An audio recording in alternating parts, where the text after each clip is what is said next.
Role sound. Scene 29, shot 3, take 1. Action.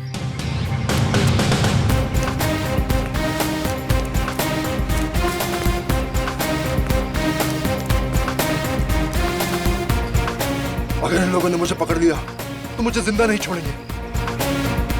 मुझे कैसे भी पुलिस को फोन कर इस ड्रग डील के बारे में इन्फॉर्म करना चाहिए। कहाँ जाऊं? हाँ हाँ, फोन बूथ।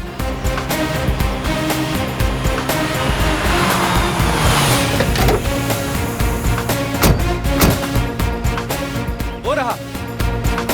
अरे यार डायलॉग बोल।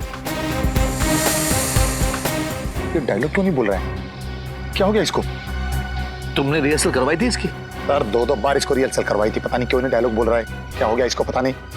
प्रॉम्प्ट कर। हेलो सर, आपको 100 नंबर डायल करके बोलना है। हेलो पुलिस सर, मैं केतन बोल रहा हूँ। सर आप क्या कर रहे हो सर? आप 100 नंबर डायल करो सर। ये वो यहाँ भूत बन के क्यों खड़ा हो गया यार? इसको पता नहीं कैमरा कहाँ लगा हुआ है यार। ये बोल क्यों नहीं रहा है? काट इट। जाओ जाके उसको समझा कर क्या रहा है वहां पे। कितनी बार जाके बोल समझाओ? उसको डायलॉग बोले यार। पता नहीं कहाँ से उठा के ले आते हैं आप भी। सुपरस्टार है, कोई और नहीं मिला था कष्ट करने के लिए। अरे मुझे कोसना बंद करो यार।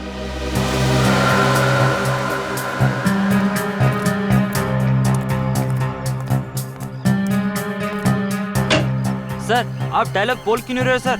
सर सर क्या हुआ सर? सर ओ सर सर अरे क्या हो गया इनको? लगता है बेहोश हो गए। देखो, अरे कोई डॉक्टर को बुलाओ। क्या हो गया इसे? अरे होश में लाओ इसे। अरे कोई पानी तो दो इसे। अरे इसे होश में लाओ। मेरे करोड़ों रुपए लगे फिल्म में, मैं लुट जाऊंगा, बर्बाद हो जाऊंगा। इसे होश में लाओ। सर उठिए सर। क्या हुआ सर? एक काम करो, डॉक्टर को फोन करो। कोई डॉक्टर को फोन करो। सर रौनक सर तो मर चुके सर। क्या? हाँ सर। ऐसे कैसे मर गया? अरे बल टेलीफोन बूथ में कोई मर सकता है क्या? अभी तो अच्छा खासा डायलॉग बोल रहा था ये। मुझे लगता है जरूर इसको किसी ने मारा होगा। अभी सीआईडी को फोन करता हूँ। Hello CID.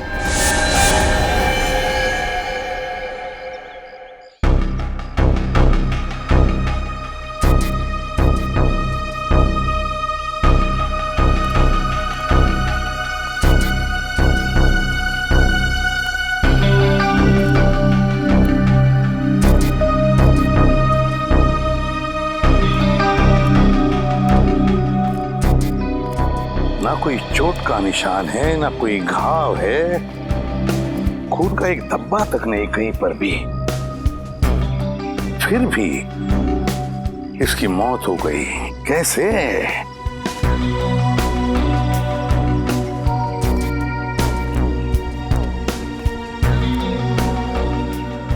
तुम्हारे कहने के मुताबिक तुम्हारी शूटिंग चल रही थी, मतलब ये यहाँ पर एक सीन चल रहा था। उस सीन में रौनक वहां से दौड़ के आया और या इस टेलीफोन बूथ में घुसा और फिर वहां खड़े खड़े मर भी गया। हाँ सर, मेरे बार डायलॉग प्रॉम्प्ट करने के बाद भी वहाँ से कोई रिस्पांस नहीं आ रहा था सर। फिर मैंने टेलीफोन बूथ का दरवाजा खोला सर, फिर वो मेरे ऊपर ही आकर गिर पड़े। एक बात बताओ, जब रौनक वहां से दौड़ते आया इस फोन बूथ में जाने के लिए, तब आप में से किसी को भी ऐसे लगा कि शायद रौनक को कुछ लगा हो या फिर किसी ने कुछ मारा हो जिसकी वजह से उसकी मौत हो गई इधर फोन बूथ में? नहीं सर, किसी ने उस पर कोई वार नहीं किया। क्या फोन बूथ के अंदर कुछ था जिसे हमारे आने से पहले आपने मिटा दिया हो? नहीं सर, किसी ने किसी भी चीज को हाथ नहीं लगाया। बड़ी अजीब बात है, किसी ने किसी भी चीज को हाथ नहीं लगाया, ना रौनक के साथ यहाँ पर कुछ भी हुआ, फिर भी उसकी मौत हो गई। कैसे?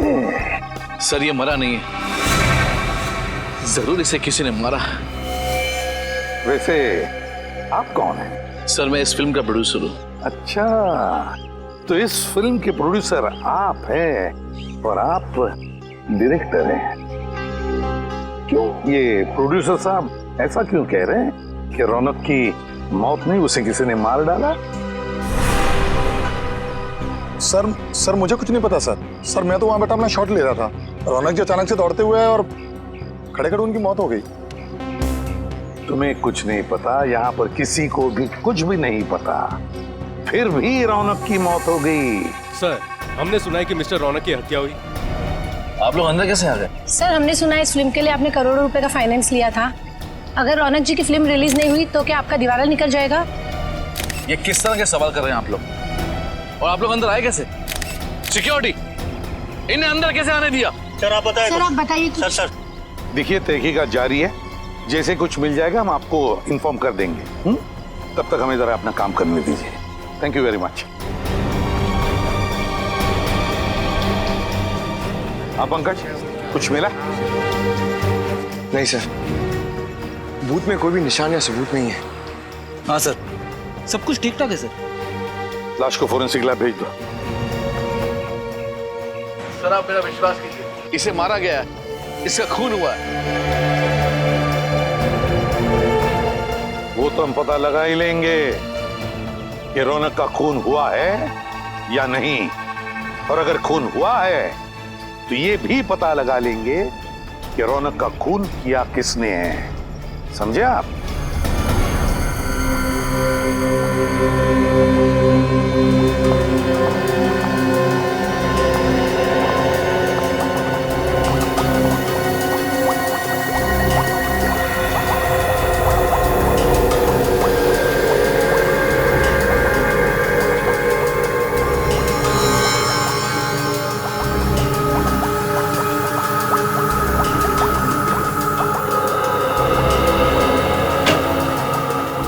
डॉक्टर तारिका, इसकी मौत की वजह पता चली?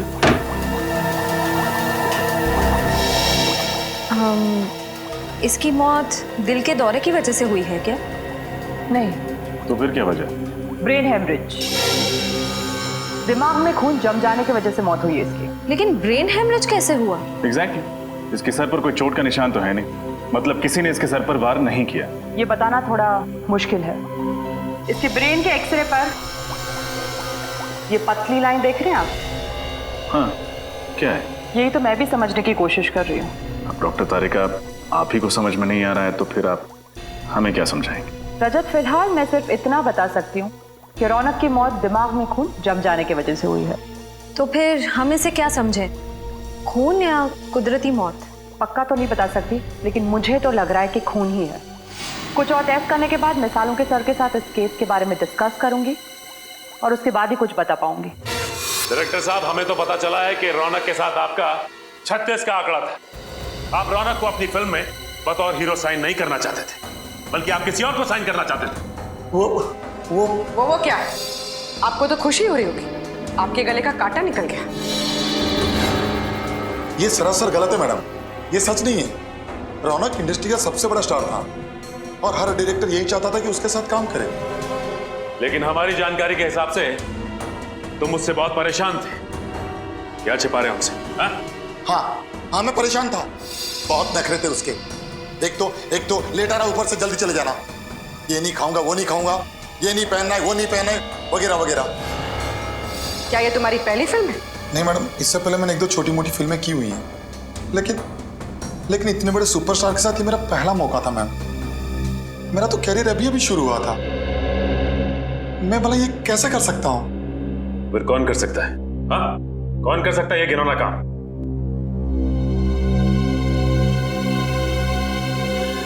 संकेत, ये क्या बकवास कर रहे हो तुम? कहीं पागल तो नहीं हो गए? मैं पागल नहीं हूँ सर, आप इनसे खुद ही पूछ लीजिए। उस दिन ये किसी बात को लेके मेकअप रूम में रौनक से झगड़ रहे थे। क्या इनका और रौनक का झगड़ा हुआ था आपस में? जी सर। तुम्हारा दिमाग खराब तो नहीं हो गया? जो मन में आए वो बके चले जा रहे हो। देखिए सर, मेरे और रौनक के संबंध बहुत अच्छे थे, बल्कि मेरे पिताजी ने रौनक के पिताजी के साथ काम भी किया था। मैंने रौनक को खुद इस पिक्चर के लिए साइन किया था, क्योंकि मैं ये बात जानता था कि रौनक अगर ये फिल्म करेगा तो मेरी फिल्म सुपरहिट हो जाएगी। वो मुझे टाइम नहीं दे रहा था, और उस दिन तो ये क्या रौनक, डेट्स नहीं है, टाइम नहीं है, तुम मेरे साथ ऐसे कैसे कर सकते हो? मैंने कहा ना, डेट्स नहीं है मतलब डेट्स नहीं है। प्लीज मेरा दिमाग खराब मत कीजिए आप। दिमाग तो मेरा खराब हो रहा है। रौनक, तुम इतने अनप्रोफेशनल कैसे हो सकते हो? याद है तुमने एग्रीमेंट साइन किया मेरे साथ। देखो, मैं सिर्फ फिल्म में एक्टिंग के पैसे लेता हूँ। ये टीवी के रियलिटी शोज में जा जाकर फिल्म को प्रमोट करने का वक्त नहीं है मेरे पास, समझे आप? इसका मतलब ये है कि तुम प्यार से नहीं मानोगे। ओह, तो तुम मुझे सुपरस्टार रौनक को धमकी दे रहे हो, हाँ? तुम कर क्या लोगे मेरा? अगर मुझे गुस्सा आया ना तो तुम्हारी ये जो फिल्म है ना, इसे बीच में ही छोड़ के चला जाऊंगा। रास्ते पे आ जाओगे, समझे? मैं रास्ते पर आ जाऊंगा? मैं चुटकी भर में तुम्हें बर्बाद कर सकता हूँ रौनक, चुटकी भर में। बस मीडिया के सामने जाकर मैंने तुम्हारे और सुप्रिया के रिश्ते की बात बता दी तो तुम उसी समय बर्बाद हो जाओगे रौनक। रास्ते पे मैं नहीं, तुम आओगे, तुम। सुप्रिया? सुप्रिया के बारे में आप क्या जानते हैं? सब कुछ जानता हूं मैं रौनक। तुम्हारे और सुप्रिया का राज सब पता है मुझे। बस मीडिया के सामने जाकर मुंह खोलने की देरी है। संकेत जी, आपस के झगड़े में आप सुप्रिया को बीच में क्यों ला रहे हैं? प्लीज आप मीडिया से कुछ मत बोलिएगा। आप जो कहेंगे मैं करूंगा। आपकी फिल्म को प्रमोट करूंगा, कुमार जी का साइनिंग अमाउंट भी वापस कर दूंगा। बट प्लीज इस राज को राज ही रखिएगा। और इस ब्लैकमेल से रौनक जी डर गए। जी, उसके तो पसीने छूट गए थे। वो मुझे मुंह मांगी डेट्स देने के लिए तैयार हो गया था, पूरी तरह से कोऑपरेट करने के लिए तैयार हो गया था। अब आप ही बताइए सर कि मैं अपने ही हीरो का खून क्यों करवाऊंगा? और ये औरत सुप्रिया कौन है जिसका नाम सुनते ही रौनक इतना घबरा गया था? इन दोनों का क्या संबंध है आपस में? सर क्या संबंध था ये तो मैं नहीं जानता। एक दिन रौनक मेरे साथ ऑफिस में बैठा हुआ था, फिल्म्स के डायलॉग का नरेशन चल रहा था कि अचानक ये औरत जबरदस्ती मेरे ऑफिस में घुस आई। वो रौनक से मिलने की जिद करने लगी। वो बहुत गुस्से में थी, चिल्लाने लगी, मेरे ऑफिस में तमाशा खड़ा करने लगी। फिर उसे देखते ही रौनक का चेहरा सूख गया। वो उसके सामने कुछ बोल ही नहीं पा रहा था। फिर उसके साथ अकेले में बात करने के लिए रौनक उसे खींचकर दूसरे कैबिन में ले गया। मतलब आपने उन दोनों की बातें नहीं सुनी? जी नहीं, पर मैं ये समझ गया कि रौनक कोई बहुत बड़ा राज छुपा रहा है। इसीलिए मैंने उसे झूठ मूठ कह दिया कि मैंने दरवाजे के बाहर उसकी सारी बातें सुन ली हैं और मुझे उसके राज का पता चल चुका है। तो ये बात है। आपके पास इस सुप्रिया का एड्रेस तो होगा ना? जी है।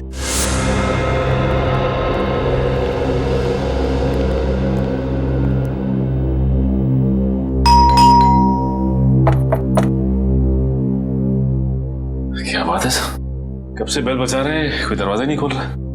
लगता है कोई घर में नहीं है। ठीक है, बिन बुलाए मेहमान बन जाते हैं।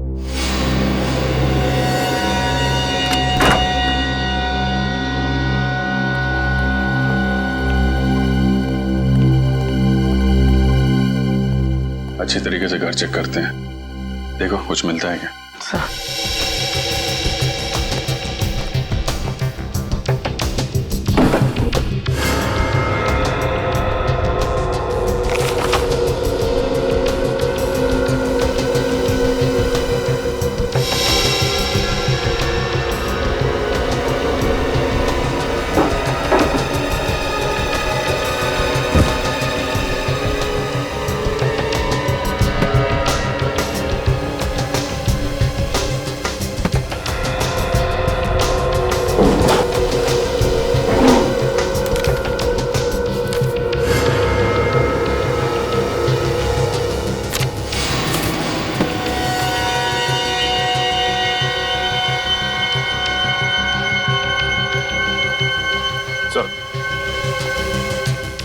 ये देखिए सर, रौनक और सुप्रिया की फोटो उस कमरे में किताब के अंदर छिपा के रखी थी।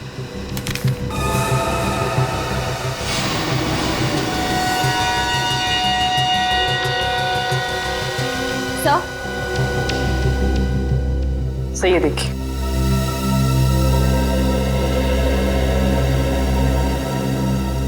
माय गॉड, तो ये चक्कर है। Marriage certificate? सर रौनक जी और सुप्रिया जी शादीशुदा थे। पर अगर सुप्रिया रौनक की बीवी थी तो ये बात इतने सालों तक उसने लोगों से छुपा के क्यों रखी? रौनक जी तो रहे नहीं, अब ये बात उनकी पत्नी सुप्रिया जी बताएंगे।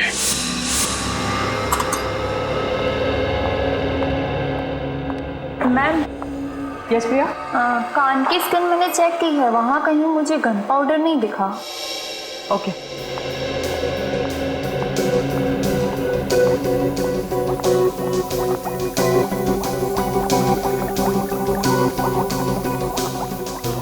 तो फिर हम लोग चलते हैं? नहीं मतलब यहाँ रुकने का कोई फायदा मुझे तो नहीं दिख रहा। फायदा है रजत। क्या? इंतजार खत्म हुआ आप लोगों का। रौनक की मौत गोली से हुई है। गोली से? डॉक्टर तारिका, पहले आपने कहा था कि मौत खून जम जाने के कारण हुई थी, और अब गोली से? मैंने टेस्ट किया है, इसकी मौत गोली से ही हुई है। लेकिन उसके शरीर पर कहीं गोली लगने का निशान तो है नहीं। ना ही कहीं से खून निकला है, फिर गोली से कैसे मौत हुई? क्योंकि ये एक अजीब तरह की गोली है, बिल्कुल सुई जितनी पतली। रौनक के दिमाग में एक तरफ से घुसी और दूसरी तरफ से बाहर निकल गई। अब आप ये भी बता दीजिए कि गोली चली कहाँ से? ये ढूंढना तो आप लोगों का काम है ना। वैसे फोन बूथ के बाहर से चली होगी। फोन बूथ का कांच बिल्कुल सही सलामत है। सर हो सकता है कांच में छेद इतना छोटा हो कि हमें दिखाई ना दिया हो सकता है श्रेय। एक काम करते हैं, फोन बूथ के कांच को एक्सपर्ट से चेक करवाते हैं, पता चल जाएगा गोली बाहर से चली थी या अंदर से। फोन बूथ के ग्लास से कुछ पता चला क्या? नहीं सर, अभी तक 3 कांच की जांच हो चुकी है, चौथी की जारी है। इसमें एक जेल है, इसे हम इस कांच के ऊपर डालेंगे।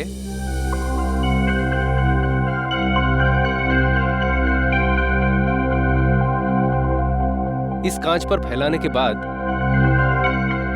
इसे एक सूखे कपड़े से पोंछ देंगे।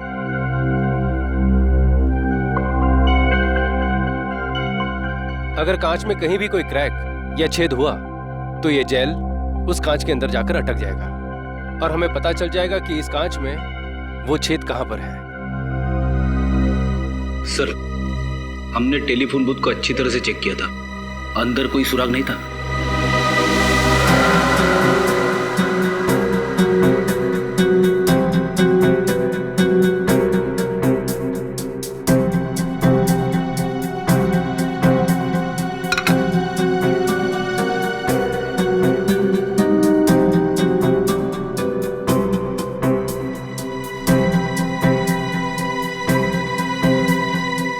नहीं सर, कांच में ना तो कोई क्रैक है और ना ही कोई छेद।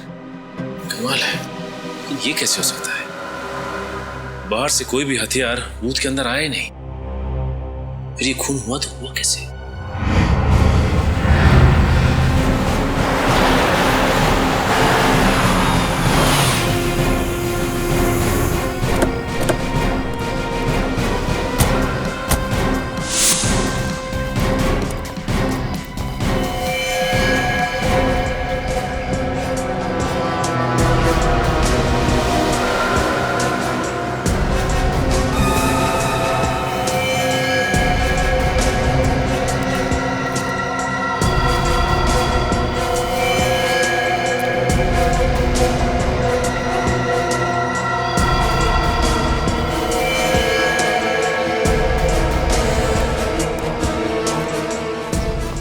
चकनाके के 3 ऑफिसर्स को मार दिया। ये काम अकेले सुप्रिया का तो हो नहीं सकता। जरूर सुप्रिया के साथ कोई था जो उसकी मदद कर रहा है। कोई सीसीटीवी कैमरा नहीं दिख रहा। चकनाके पे सीसीटीवी कैमरा तो होना चाहिए था। सर, वो रहा सीसीटीवी कैमरा, मगर टूटा हुआ है सर, वायर भी लटक रही है।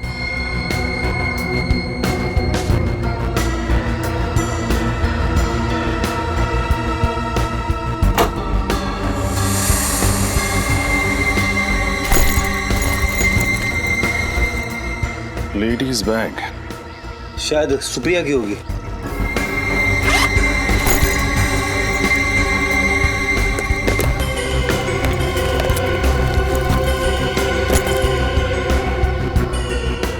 सुप्रिया का ही है। उसका लाइसेंस, उसके क्रेडिट कार्ड्स। हो सकता है सर कि इन तीनों ऑफिसर्स ने सुप्रिया को बस में देखा, उसे बस में से उतारा और फिर हमारे आने तक उसे यहाँ पे बिठा के रखा।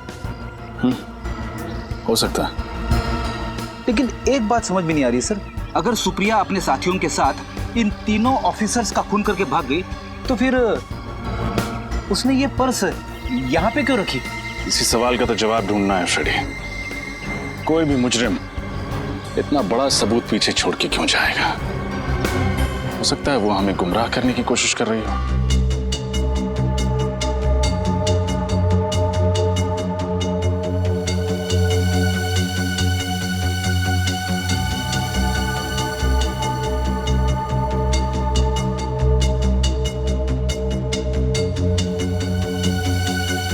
डॉक्टर तारिका, वो सुई जैसी गोली रौनक के एक कान में घुसी और दूसरे कान से निकली, और निकली बड़ी तेजी से। जाहिर सी बात है वार दूर से ही हुआ होगा। एक मिनट, नहीं रजत, वार दूर से नहीं हुआ। तो फिर कहां से हुआ? एकदम नजदीक से, फोन बूथ के अंदर से। लेकिन डॉक्टर तारिका, हमने पूरा फोन बूथ चेक किया था, कांच भी सही सलामत थे। फिर कहीं वो गोली इस फोन के रिसीवर से तो नहीं निकली थी?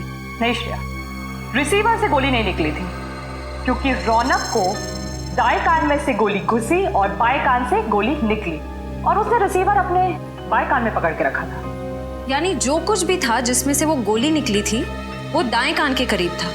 हाँ, हमें फिर से उसी जगह जाना पड़ेगा जहां पे रौनक की लाश मिली थी।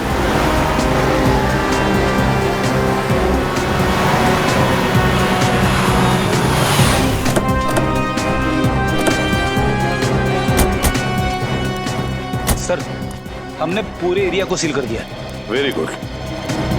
अब देखते हैं, अगर हमारी नजरों से कुछ छूटा है तो अभी मिलना ही चाहिए।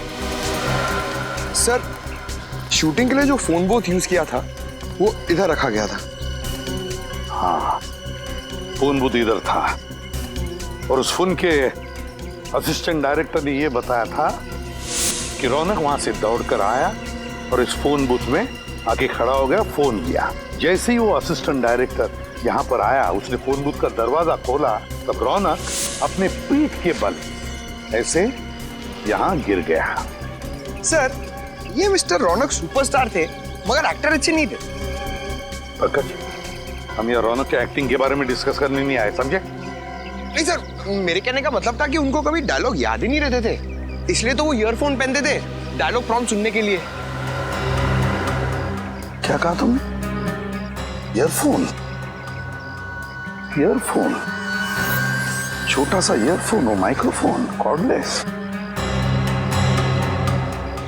वो तो हमें लाश के ऊपर से नहीं मिला, फिर माइक्रोफोन गया कहां? वो माइक्रोफोन ढूंढो, ढूंढो, यहीं कहीं आसपास ही मिलना चाहिए।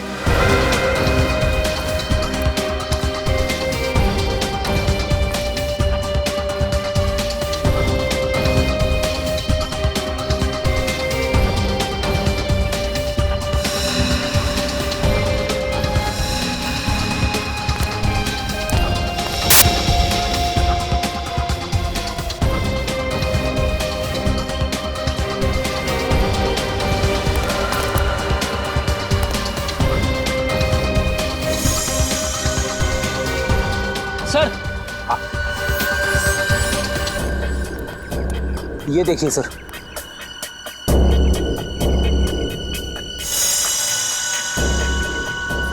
यही तो है वो माइक्रोफोन, यही है। उठाओ इसे, संभल के, ध्यान से।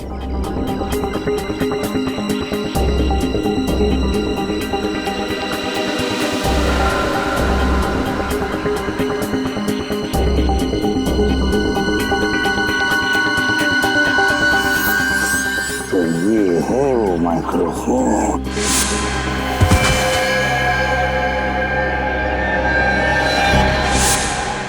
देखो कितना छोटा सा माइक्रोफोन है, कितना छोटा सा। लगता है कुछ गड़बड़ है इस माइक्रोफोन में। जरा मैग्नीफाइंग ग्लास देना तो।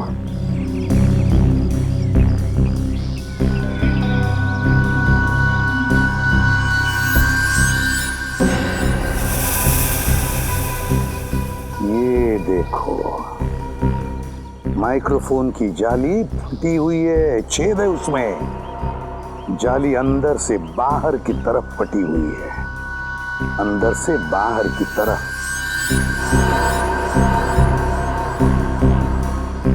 अंदर से बाहर की तरफ फटी हुई है, इसका मतलब है इस माइक्रोफोन के अंदर कोई ऐसी चीज फिट की गई थी जो बड़े जोर से अंदर से बाहर की तरफ आई।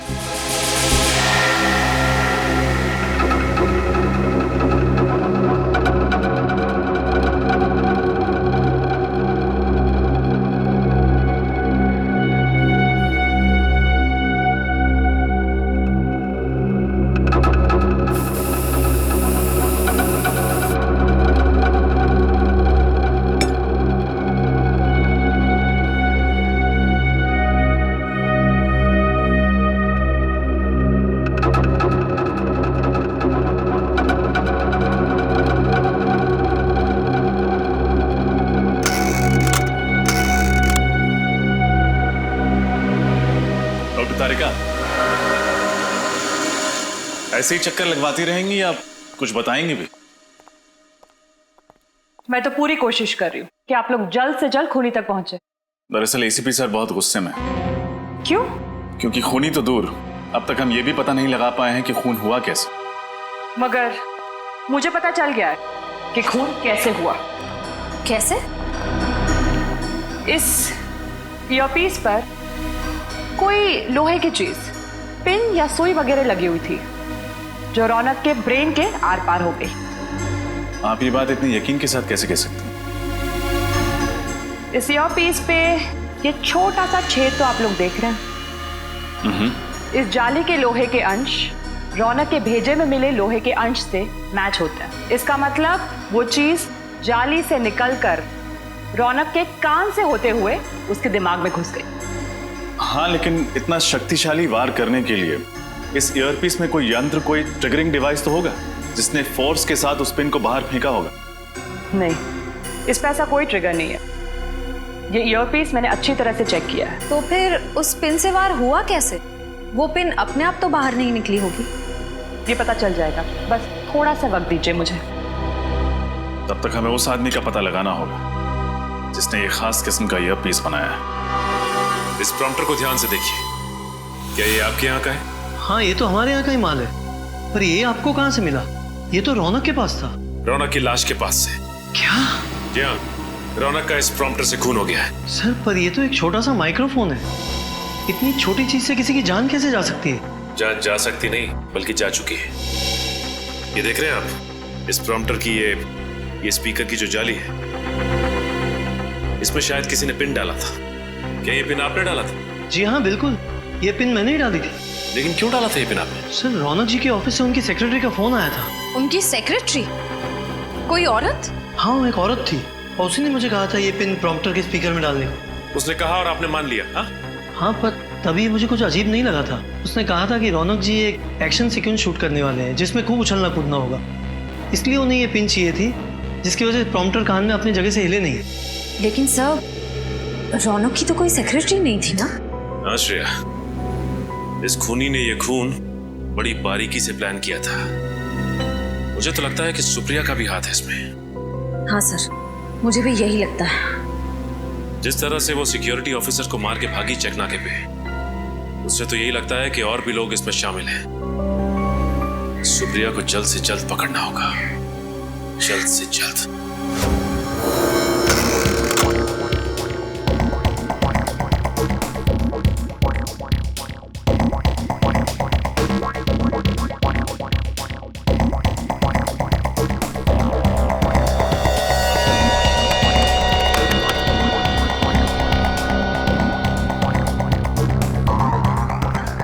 तारिका, उस ईयरपीस में कोई यंत्र था या नहीं, कुछ पता चला? नहीं श्रेया, यंत्र ईयरपीस में नहीं बल्कि फोन के रिसीवर में था। फोन के रिसीवर में? लेकिन आपने तो कहा था कि सुई दाएं कान से घुसकर बाएं कान से बाहर निकली और रौनक ने फोन का रिसीवर बाएं कान पे पकड़ा था, तो फिर यंत्र फोन के रिसीवर में कहां से आया? दरअसल सुई ईयरपीस से बाहर फेंकी नहीं बल्कि फोन के रिसीवर से खींची गई थी। खींची गई थी? मतलब? आइए मैं दिखाती हूँ।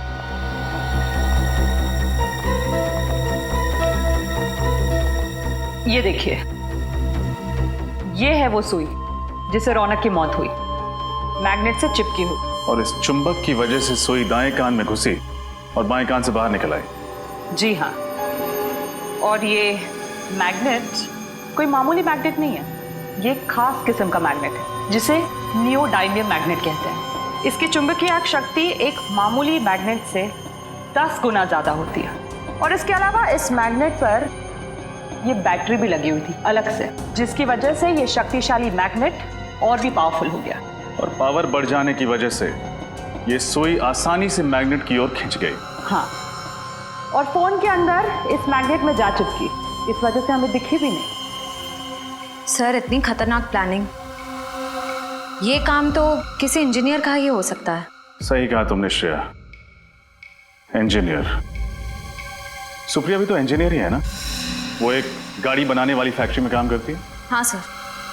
सर मुझे लगता है हमें सुप्रिया से पूछताछ करनी चाहिए। हाँ श्रेया, सुप्रिया से भी और उस आदमी से भी जो ये खास किस्म का मैग्नेट बेचता है। सर 2 दिन से मेरी बेटी लापता है, उसका फोन भी नहीं लग रहा। उसके घर पे पता किया तो उसकी कोई खबर नहीं मिली। इसी सिलसिले में हम आपसे बात करने आए हैं। हमें शक है कि सुप्रिया ने रौनक जी का खून किया। क्या? नहीं, ये नहीं हो सकता सर, ये नामुमकिन है। क्यों नहीं हो सकता? क्योंकि सुप्रिया तो रौनक की पत्नी, ये बात हमें पता है। देखिए, कुछ और लोग भी मिले हैं सुप्रिया के साथ जो उसकी मदद कर रहे हैं। सुप्रिया चेक नाके पे पकड़ी गई थी, वहां पे 3 पुलिस वालों को मार के वो लोग फरार हो गए। नहीं सर, ऐसा नहीं। आप मेरी बेटी पर गलत इल्जाम लगा रहे हैं। वो किसी का खून कर ही नहीं सकती। अरे रौनक का तो कभी नहीं। वो दोनों तो एक दूसरे से इतना प्यार करते थे, कॉलेज में दोनों इकट्ठे पढ़ते थे सर, और पढ़ाई खत्म होने के बाद दोनों ने शादी कर ली। अगर ऐसी बात है तो फिर रौनक जी ने अपनी शादी के बाद दुनिया वालों से छिपाई क्यों नहीं बताया कि सुप्रिया उनकी पत्नी है? क्योंकि सर उसे ऐसा लगता था कि एक शादीशुदा लड़का सुपरस्टार नहीं बन सकता, और इसलिए उसने अपनी और सुप्रिया की शादी सबसे छुपाई। सुप्रिया को भी कोई शिकायत नहीं थी। और 2 साल पहले। क्या हुआ 2 साल पहले? वो रौनक ने ड्रग लेना शुरू कर दिया था। उसको ड्रग की बुरी आदत पड़ गई थी। क्या? ड्रग्स लेने की आदत? हाँ सर, वो उसने जब से ड्रग लेना शुरू किया तो उसने सुप्रिया को मारना पीटना शुरू कर दिया, और फिर सुप्रिया से ये सब सहन नहीं हुआ तो उसने रौनक को छोड़ दिया और मेरे घर पर रहने के लिए आ गई। फिर 2 महीने पहले रौनक अचानक से हमारे घर में आया, और वो एक अच्छा इंसान बन चुका था, और उसने सुप्रिया से वादा किया कि मैं अब ड्रग कभी नहीं लूंगा। तो सर वो तो दोनों बहुत खुश लग रहे थे, खुशी खुशी रह रहे थे। ठीक है, अभी हम लोग चलते हैं और जरूरत पड़ेगी तो आपसे दोबारा मिलेंगे। Thank you. ऐसा लगता है कि सुप्रिया की माँ ठीक कह रही है। हो सकता है। अगर सुप्रिया ने खून नहीं किया है तो फिर भाग क्यों रही है? Oh no sir. इसका नंबर है? सर उस शाम 6 से 7 के बीच इस लैंडलाइन नंबर से कॉल किया गया था, और ये नंबर उस ऑटोमोबाइल कंपनी के नाम रजिस्टर्ड है जिसमें सुप्रिया काम करती है।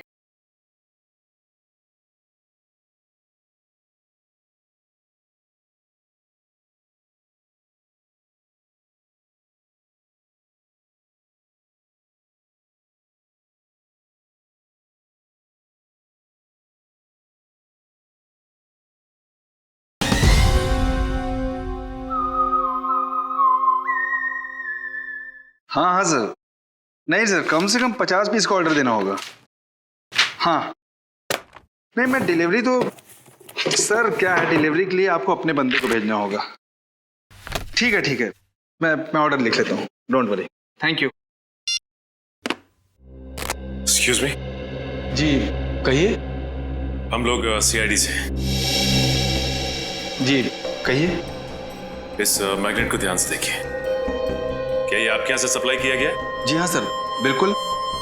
सर ये बहुत ही बढ़िया क्वालिटी का मैग्नेट है और ये आसानी से नहीं मिलता है। अच्छा, ऐसा क्या खास है इसमें? सर ये मैग्नेट बहुत ही पावरफुल है, अर्थ मैग्नेट। लेकिन इस मैग्नेट के बारे में सीआईडी क्यों पूछताछ कर रही है? अब मैग्नेट से किसी का खून हो गया। क्या? खून इस मैग्नेट से? सर ऐसा कैसे मुमकिन है? देखिए ये तो मुमकिन है, लेकिन आप फिलहाल ये बताइए कि ये मैग्नेट आपने किसको सप्लाई किया था? सर 2 दिन पहले एक आदमी का फोन आया था, वो इसी साइज का मैग्नेट चाहता था। सर पहले तो मैंने उसे मना कर दिया था। क्यों? क्योंकि वो एक ही मैग्नेट खरीदना चाहता था और मैं तो होलसेलर हूँ सर। फिर क्या मैम, लगता है उसे इस छोटे साइज के मैग्नेट की सख्त जरूरत थी। वो 50 पीस का ऑर्डर देने के लिए रेडी हो गया। फिर मुझे क्या था, मैं भी मान गया। लेकिन आपको कैसे पता कि उसे एक ही चुंबक चाहिए था? मैम जब वो डिलीवरी के लिए आया तो मैंने उसे जब बॉक्स दिया तो उससे बॉक्स में से सिर्फ एक ही मैग्नेट निकालकर मुझसे बोला कि बाकी के सारे मैग्नेट मैं रख लूं, वो भी बिल्कुल मुफ्त। ये बाकी के चुंबक हम देख सकते हैं? नहीं सर, वो क्या है कि जगह छोटी है ना, तो मैं स्टॉक ज्यादा रखता नहीं हूँ। ठीक है, उसका नाम बता लो। सर नाम पता भी नहीं है। उसका चेहरा तो देखा था तुमने, स्केच बनवा सकते हो? नहीं सर, उसका चेहरा मुझे याद नहीं है। तुम्हें उसने फोन किया था, फोन नंबर है तुम्हारे पास या वो भी नहीं है? जी उसने लैंडलाइन पे फोन किया था सर। अच्छा, कितने बजे फोन किया था उसने? शाम को 6 से 7 के बीच। 6 से 7 के बीच? 6 से 7 के बीच जिसने भी ने फोन किया उनकी लिस्ट लिखवाओ।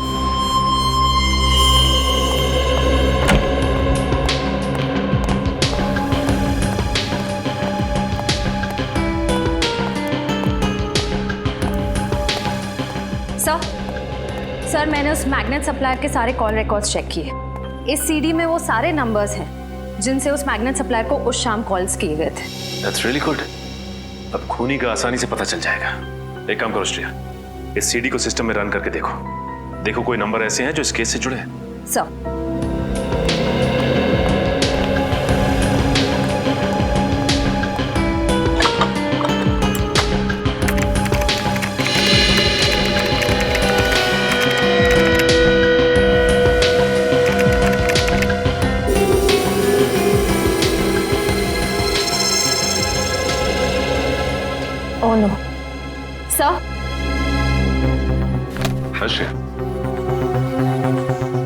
इसका नंबर है? सर उस शाम 6 से 7 के बीच इस लैंडलाइन नंबर से कॉल किया गया था और ये नंबर उस ऑटोमोबाइल कंपनी के नाम रजिस्टर्ड है जिसमें सुप्रिया काम करती है।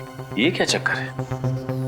मगर सुप्रिया की माँ को तो पूरा यकीन है कि सुप्रिया बेकसूर है। हाँ सर, और रौनक की मौत से सुप्रिया को कोई फायदा नहीं होने वाला था। इनफैक्ट 2 महीने पहले दोनों में सुलह भी हो गई थी। श्रेया ये भी तो हो सकता है कि रौनक की प्रॉपर्टी के लिए सुप्रिया ने उसका खून कर दिया। लेकिन सर रौनक ने अपनी सारी प्रॉपर्टी, सारे इन्वेस्टमेंट सुप्रिया के नाम कर दिए थे। उसके सारे डॉक्यूमेंट्स मुझे सुप्रिया के कमरे से ही मिले थे। कमाल है, अगर सुप्रिया को पहले से ही पता था कि रौनक ने सारी प्रॉपर्टी उसके नाम कर दी है तो फिर वो रौनक क्यों मारेगी? सर यही तो समझ में नहीं आता। एक काम करते हैं श्रेया, इस सुप्रिया के ऑफिस चलते हैं, क्योंकि ये फोन सुप्रिया के ऑफिस के लैंडलाइन से आया था, उसके मोबाइल से नहीं। मतलब बात कुछ और ही है। एक्सक्यूज मी, यहाँ का इंचार्ज कौन है? जी मैं यहाँ का सुपरवाइजर हूँ, परेश। क्या बात है सर? देखिए हम लोग सीआईडी से और एक खून की तहकीकात कर रहे हैं। हमें शक है कि आपकी एक कर्मचारी सुप्रिया ने खून किया है। सुप्रिया और खूनी? मुझे विश्वास नहीं हो रहा है सर। देखिए आपको विश्वास हो ना हो, लेकिन सुप्रिया ने अपने पति का खून किया है।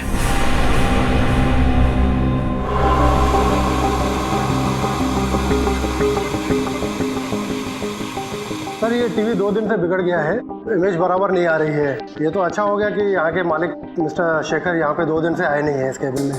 इसका मतलब ये टीवी आपको 2 दिन से प्रॉब्लम दे रहा है? हाँ जी हाँ।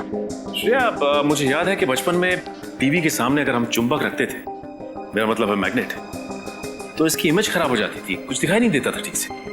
हाँ सर, कहीं इस टीवी के पास भी तो लगता तो ऐसे ही है।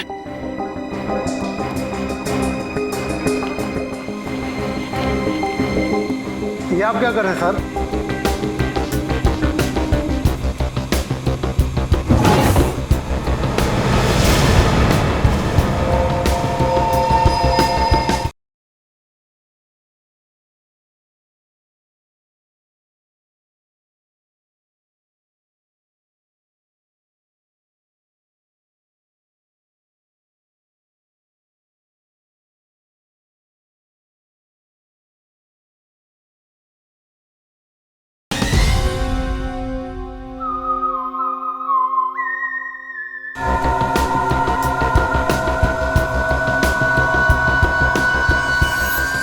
सर, इन मैग्नेट्स की साइज बिल्कुल वैसी ही है जैसी हमें उस फोन के रिसीवर में मिली थी।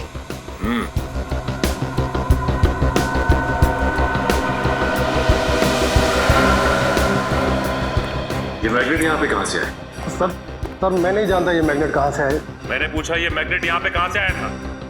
क्या जरूर कोई ना कोई आया था? सर 2 दिन पहले मिस्टर शेखर आए थे यहाँ पे रात को ये मैग्नेट्स लेकर। तो मिस्टर शेखर अपने कैबिन में आए थे 2 दिन पहले, और वो भी रात को, और इन मैग्नेट्स को यहां पर रखकर चले गए। इसका मतलब जिसकी तलाश हमें है वो और कोई नहीं बल्कि शेखर ही है। नीचे करो। क्या हाल बना रखा है इसका? मर तो नहीं गई? जिंदा है सर। बच गए तुम दोनों आज। आज का दिन तुम दोनों के लिए आखिरी दिन होगा। इसमें हमारी क्या गलती है सर? गलती के बच्चे, कितने घंटे हो गए अब तक होश में क्यों नहीं आई? पूरी बोतल क्लोरोफॉर्म की सुंघा दी क्या इसको? नहीं बॉस, चेकनाका पर जब कांस्टेबल को गोली मारी तो ये भागने लगी। पकड़ने की कोशिश की तो हाथ में काट लिया, शायद इसलिए ज्यादा क्लोरोफॉर्म सुंघा दिया। कितना बोलता है तू? अब चुप कर, जाके पानी लेके इसके मुंह पे छाट। हाँ बॉस।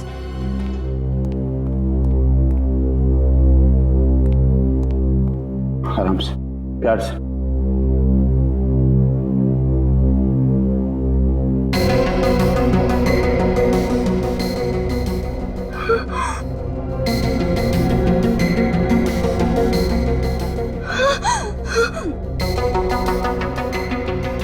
शेखर, होश में आते ही पहचान लिया? सही कहा तुमने, सही मायने में आज पहचाना है तुम्हें। क्या करूं डार्लिंग, मैं मजबूर था। वो कहते हैं ना, प्यार और जंग में सब कुछ जायज है। मुझे माफ करना प्लीज।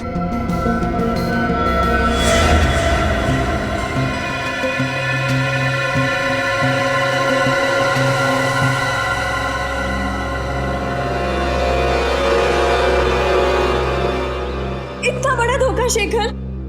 मैं धोखेबाज नहीं हूं सुप्रिया, मैं तुम्हें कोई धोखा नहीं दिया। मैं तो तुम्हें पागलों की तरह प्यार करता हूं। ये कैसा प्यार शेखर? पहले तुमने रौनक को मार दिया और अब मुझे यहाँ। ओह, तो ये है शेखर। इसी ने सुप्रिया को किडनैप करके रखा हुआ है। सर, कुंडों के पास गन्स है। अगर हम सीधे घर के अंदर घुसेंगे तो सुप्रिया की जान को खतरा हो सकता है। एक काम करते हैं, जिस मैग्नेट का इस्तेमाल इस शेखर ने किया था रौनक को मारने के लिए, उसी मैग्नेट का इस्तेमाल हम भी करेंगे। वो कैसे सर? याद है श्रेया तुम्हें डॉक्टर तारिका ने क्या कहा था कि अगर इस चुंबक पे इलेक्ट्रिक का इस्तेमाल करो तो इसकी शक्ति और बढ़ जाती है। बस हमें एक इलेक्ट्रिकल वायर की जरूरत है। आसपास देखते हैं, चलो।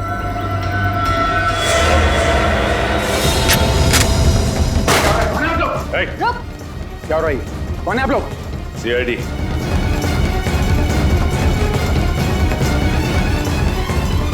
सीआईडी? हाँ, CID mister Shekhar. Mister Shekhar, जिस तरह मैग्नेट से तुमने रौनक को मारा ना, उसी तरह मैग्नेट से हमने तुम्हें अपने कब्जे में कर लिया। गलती भी नहीं भागने की। सीआईडी से कोई नहीं बच सकता।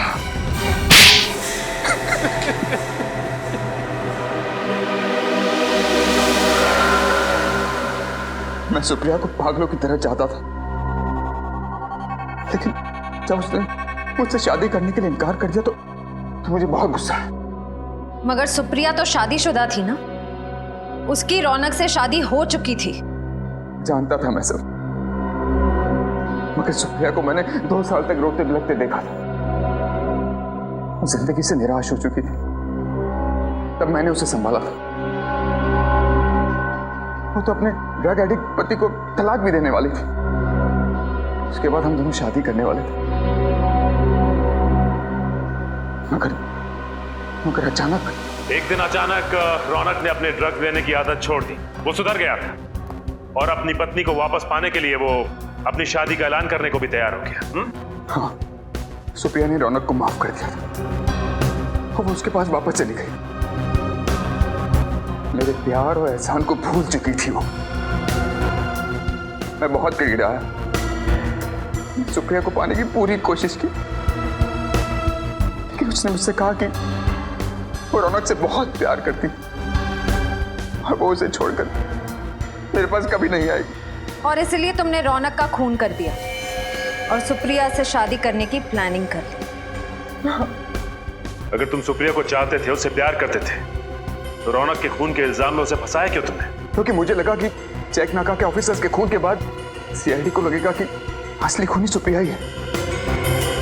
मैं सुप्रिया को कानून से बचाता और फिर सुप्रिया को भी लगता कि जेल जाने से अच्छा वो मेरे साथ अंडरग्राउंड हो जाए और फिर सारी जिंदगी वो मेरे एहसानों के तले दबी रहती। शर्म आनी चाहिए तुम्हें। सच्चा प्यार वो होता है जिसमें लोग एक दूसरे के लिए बलिदान देते हैं, लेकिन तुमने सुप्रिया को पाने के लिए उसके पति का खून कर दिया।